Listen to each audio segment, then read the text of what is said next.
दोस्तों नमस्कार। मैं मृत्युंजय आपका स्वागत करता हूं हमारे इस चैनल सटीक परामर्श में।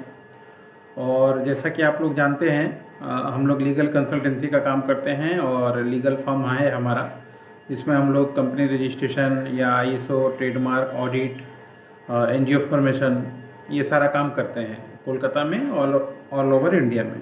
तो अगर आपको भी ऐसे किसी भी प्रोडक्ट या सर्विसेज का रिक्वायरमेंट हो तो आप हमसे कांटेक्ट कर सकते हैं। हम आपको जो जेन्युइन प्राइस है और जो सही तरीका है उस तरीके से आपको काम करके देंगे, चाहे पूरे इंडिया में कहीं भी हो, किसी भी बिजनेस के लिए हो। तो इसी सिलसिले में आज एक क्वेश्चन हमारे सामने आया हुआ था व्हाट्सएप पे कि do I need a GST number as a sole proprietorship, कि अगर हम सोल प्रोप्राइटरशिप का बिजनेस करें तो क्या हमें जीएसटी नंबर की ज़रूरत पड़ेगी या नहीं पड़ेगी। देखिए, सबसे पहले तो आपको ये समझना पड़ेगा कि सोल प्रोप्राइटरशिप क्या होता है। सोल प्रोप्राइटरशिप मतलब आप अकेले बिजनेस के मालिक हैं, जिसको हमारे वेस्ट बंगाल में ट्रेड लाइसेंस का बिजनेस बोलते हैं। ट्रेड लाइसेंस आप मुंबई महाराष्ट्र जाइएगा तो गुमुस्ता बोलते हैं। ऐसे ही अगर आप इंडिविजुअली कोई अकेले बिजनेस करते हैं तो उसको सोल प्रोप्राइटरशिप बोला जाता है। तो सोल प्रोप्राइटरशिप बिजनेस का अलग टर्म्स कंडीशन है और जीएसटी का अलग टर्म्स कंडीशन है। जीएसटी का नॉर्म्स है कि अगर आप 40 लाख रुपीज़ का ट्रांजैक्शन करते हैं तो आपको जीएसटी मस्ट है, लेना ही पड़ेगा, ठीक है। या फिर अगर मान लीजिए मैं कोलकाता में हूँ, कोई बिजनेस कर रहा हूँ और मेरा सामान जो है ट्रांसपोर्टेशन के माध्यम से, लॉजिस्टिक के माध्यम से मध्य प्रदेश से आ रहा है, दिल्ली से आ रहा है, तो फिर मेरे को ट्रांसपोर्टेशन पर्पज़ के लिए मेरे को जीएसटी नंबर लेना ही पड़ेगा, चाहे मेरा ट्रांजैक्शन 40 लाख हो या ना हो। तो ये जो सोल प्रोप्राइटरशिप है उनको लेना ही पड़ेगा, ऐसा कोई ज़रूरत नहीं है, बिजनेस के ऊपर डिपेंड होता है। अगर आप विद इन स्टेट अपने बिजनेस करते हैं, जैसे हम कोलकाता में हैं और पूरे वेस्ट बंगाल में बिजनेस कर रहे हैं, हमें बाहर से कोई लेना देना नहीं, मतलब बाहर के स्टेट से कोई ना सामान आ रहा है ना हमारा जा रहा है, और हमारा मान लीजिए 40 लाख नहीं हुआ है, तो विदाउट जीएसटी भी हम सिर्फ डिक्लेरेशन के ऊपर काम कर सकते हैं कि हमारा 40 लाख अभी नहीं हुआ है, इसलिए हमें जीएसटी नहीं लिया है।